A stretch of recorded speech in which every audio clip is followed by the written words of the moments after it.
Hi friends, in this video we are going to understand how to deploy Spring Boot application in the AWS cloud. Alright, before getting started, I want to give you an update guys. I have created Java Spring Boot microservices tutorials WhatsApp channel.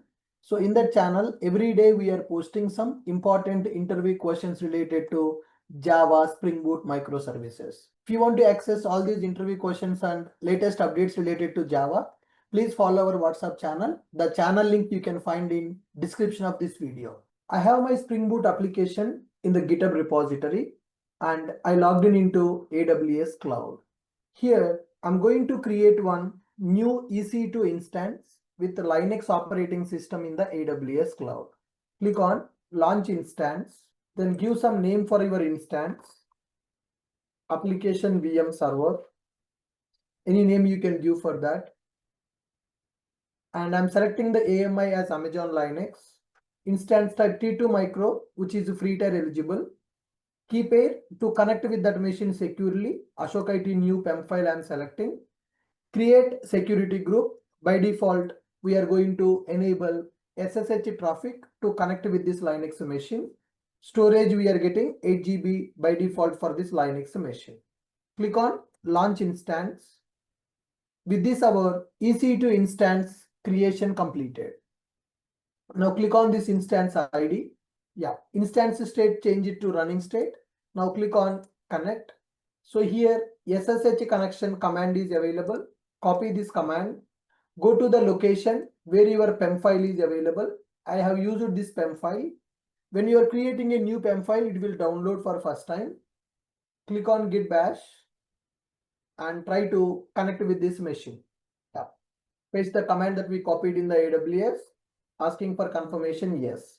So with this, we are able to connect with our machine as a EC2 user.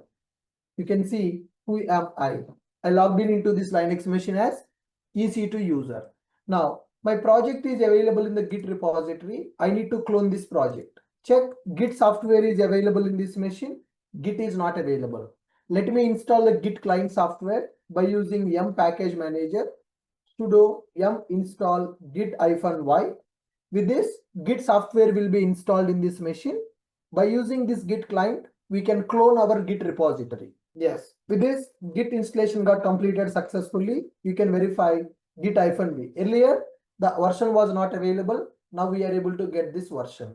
How to clone this Git repository? So copy this URL and come here and type git clone repository URL. I will give this repository link in the description. You can access that. So with this, we are able to clone the Git repository. Let us check it. ls-l. Okay, good. Spring Boot application we are able to clone. Now we need to build this project. For that, we need Maven. Let us check Maven is available or not. No, Maven is not available. Java is available or not. Verify. No, Maven is not available. Java is not available. To build this Spring Boot application, we need Maven. To run this Spring Boot application, we need Java. So let me install Maven software now. Sudo yum install maven-y. So understand the beauty of Linux. When we install Maven, automatically it is installing Java also, because Maven software is developed by using Java. To run the Maven, Java is required. So that's why this Linux machine installing Java software and it is installing Maven software also. Java version is available. I did not install Java manually. I installed Maven. With Maven, Java is coming by default. Java 17 version available, Maven 3.8 version is available.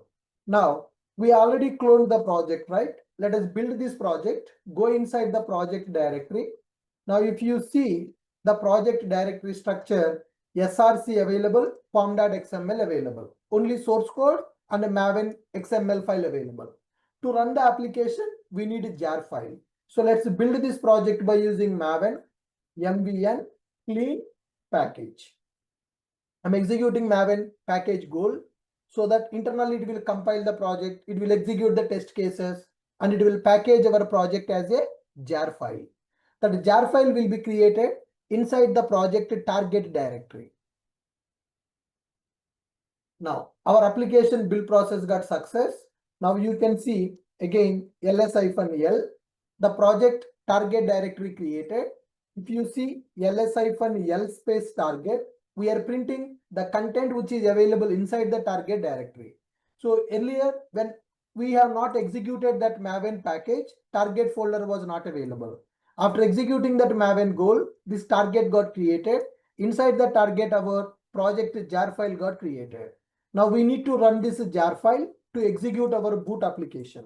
So how to run the jar file? How to run the Java application jar file? Simple, by using Java command, Java space, -jar space, jar file location. So the jar file is available inside the target directory, target/jar file name. So when we run this Spring Boot application jar file, internally it will use Tomcat as an embedded container, and it will run the Tomcat server with the default port number 8080. You can see Tomcat server started with the port number 8080. Now in order to access our Spring Boot application, we need to enable this port number in the security group inbound rules. How to do that? So go here, see the machine that we have launched. Currently our machine is in the running state. Select this machine and go to security tab. Here you can see security group ID related to our machine. I'm opening the security group. We need to enable the port number. Go to inbound rules, click on edit inbound rules. By default SSH enabled, that's why we are able to connect with the machine. Click on add rule, custom TCP, our Tomcat container port number 8080, anywhere IPv4. Click on save rules. With this we enabled the port number of our container. Now once the port number is enabled, now go to our machine and take the public IP address to access our application. My application is running inside this Linux machine on the port number 8080. Go to browser, localhost :8080 we will use when we are running in the local system. But now application is running in the AWS cloud, public IP address of that Linux machine, :port number. With this, we are able to access our REST API, which is running in the AWS cloud. There is another URL pattern available, /grid. So good morning, welcome to Ashok IT. If you don't give any URL pattern, there is another method. Welcome to Ashok IT Software Training Institute. So with this, we are able to deploy our Spring Boot application in the AWS cloud, and we are able to access that application also from the browser. So what we have done in order to complete this process? So we created a Linux machine and we connected with that machine using Git Bash. We installed Git client software. Then we cloned the project from the GitHub repository. I installed Maven software. Then I executed Maven package goal. Then jar file got created. I executed that jar file. So Spring Boot is using Tomcat as an embedded container with 8080 port number. So enabled that port number in the security group inbound rules. And finally, we are able to access our application in the browser. I hope you got the clarity how to deploy boot application in the AWS.